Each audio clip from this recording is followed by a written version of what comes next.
When you wear tomorrow's clothes today, you will be naked tomorrow. When you eat tomorrow's food today, can I tell you the truth? Please listen. For those of us that God has started placing something in our hand, run away. One of the things I learned, with all due respect, in this city is that God needs to deliver this city from a fake life. Everybody wants to show we have arrived. If you are not there, you are not there. Just sit down and grow patiently. You see someone in a restaurant eating 200,000 and that's all the person has in his account, and everybody in that place is not your age mate economically. It's a message by God. Flying business class without a job, getting into a choice hotel and celebrating birthdays, gathering friends together, burning 1-2 million. No, delete wasters from your life. People who are not there when you have money. As soon as money arrives, it's as if there's a spirit that makes them know. Here they come. Tell them, I love you, but I listen to Apostle and I'm on a journey with determination. Some of you, even though you are making it, remain in that one room. Cut your course and keep growing and building, so that when you come out of that one room, you don't return back in shame. Don't say all my colleagues have gone. No problem. You start with the dignity of integrity. Oh my God, I can't help but feel inspired by what the man of God, Apostle Joshua Suleman, said. You know, if they preach like this, why would people criticize them, right? If they came out and deliver messages like this, why would people criticize them? I don't know. You know, people must understand the area that we are, and people must adjust accordingly. And I've heard many people say that the Bible cannot be adjusted to fit the time. Well, sorry for all those people who think that way. For I believe humans evolve and everything around us changes with time. Everything. And like what the man of God said here, you cannot follow the crowd. You cannot do that, right? Everyone has got their own time. Everyone has got their own pace. Everyone has got their own thing. You cannot just say that because this person is here, so I have to be here. No, no, no, no, no, no. When you start comparing yourself with other people, you are digging your own grave. Remember, there will be greater and lesser persons than yourself. This is something that you cannot change. You just need to accept it and live accordingly. When I was way more younger, my mom would say, cut your coat according to your size. And listen, I love her, okay? She's a very wonderful lady. I love her. But I have come to realize that she might not have understood the whole quote. It is not cut your coat according to your size. It is cut your coat according to your material. Because if you're a fat person, but the material you have is for a slim person, you cannot cut according to your size. It won't be enough, isn't it? So you just need to adjust the coat according to the material. If you cannot sew a long coat, you can always sew what we call petit coat. It's like the vest, right? You can always sew that one. So I thank God for my mom, and I celebrate her always. She's a very, very fantastic lady. And I also thank the man of God, Apostle Joshua Suleman, for reminding us to be mindful of our surroundings and of our environment. And also, we must be very cautious of the people we want to exemplify and how we live life given the resources that we have. So I want us to watch this video. I think it's an old video, I'm sure of it. But I want us to watch it so that we might get some idea into what the man of God is saying in the video. So let's hear what he had to say.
Uh,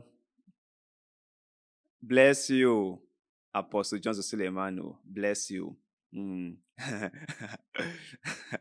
I can see the energy that you're using to put out this message.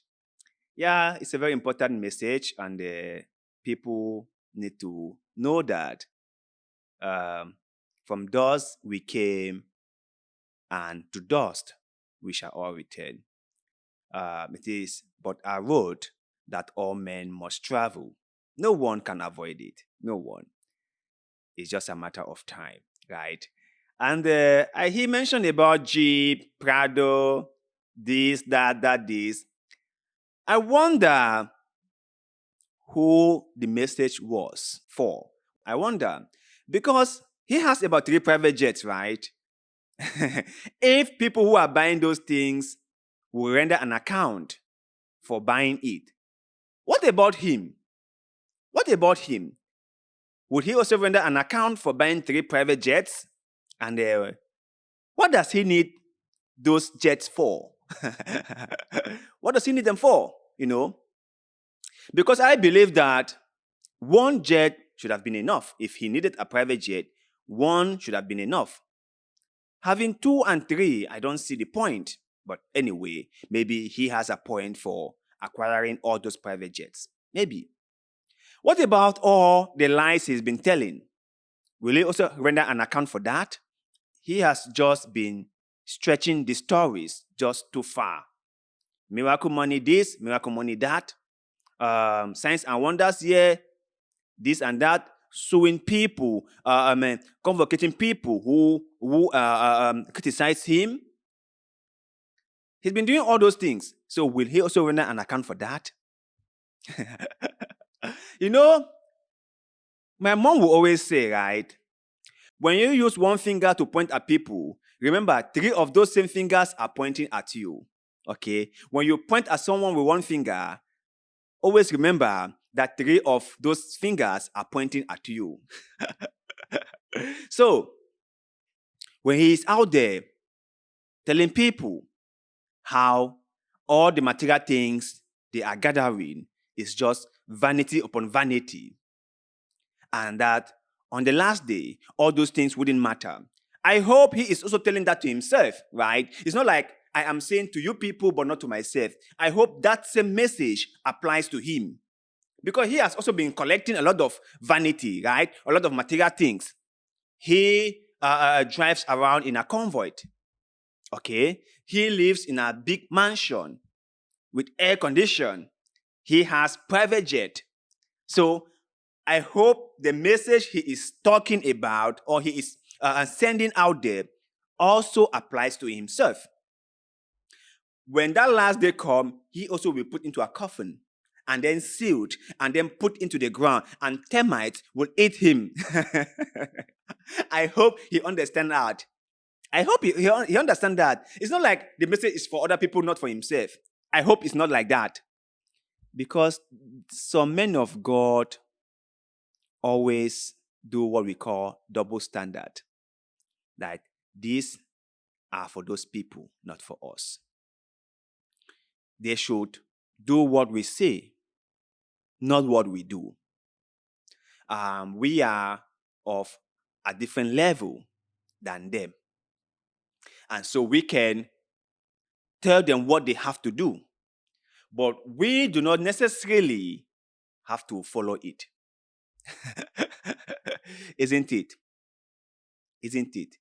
Well, the bottom line is, do what is good for you and for society at large.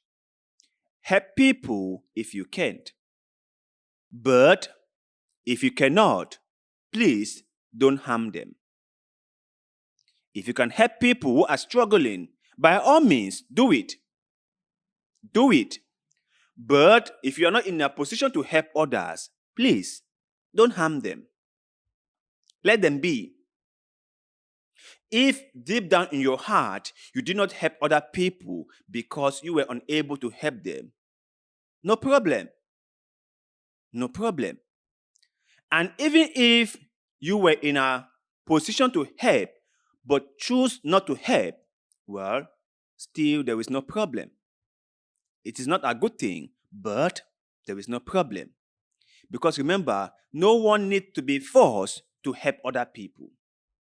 Help must come from the heart of the person who is helping. They need not be forced to help. If they don't want to help, fine. Help other people if you can. And be of great impact to the people in your community.